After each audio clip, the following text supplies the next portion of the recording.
arabaya gelsin arabaya.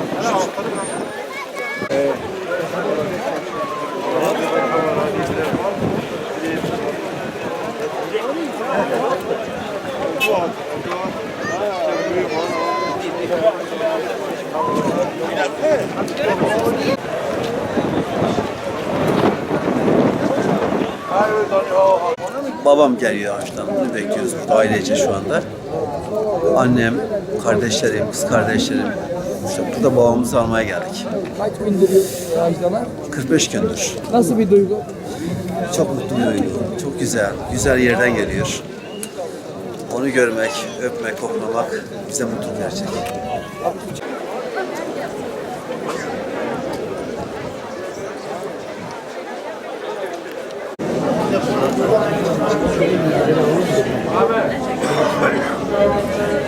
Hocam hayırdır?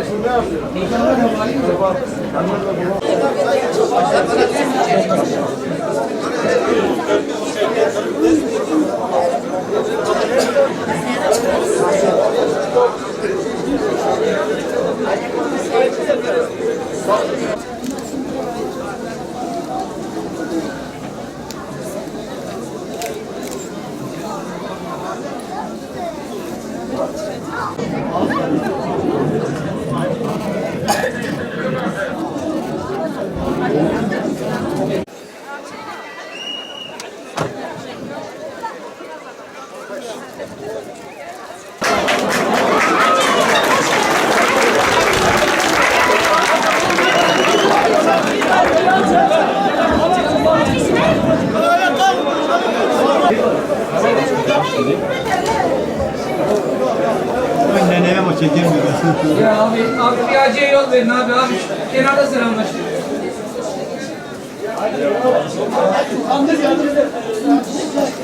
Hacı hoş geldin. Nasıl geçti? Güzel miydi? Güzel. Memnun döndün mü orada? Memnun. Nasıl oralar? Güzel mi? Güzel. Çok güzel, memnunum. İnşallah memnunum.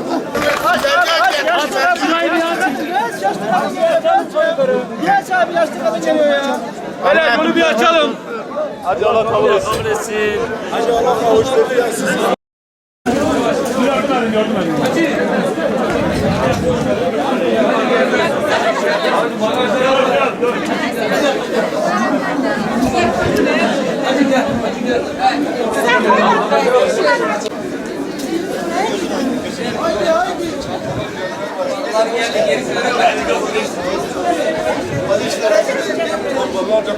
Abi hafta benden iyi. Hafta yaparsın.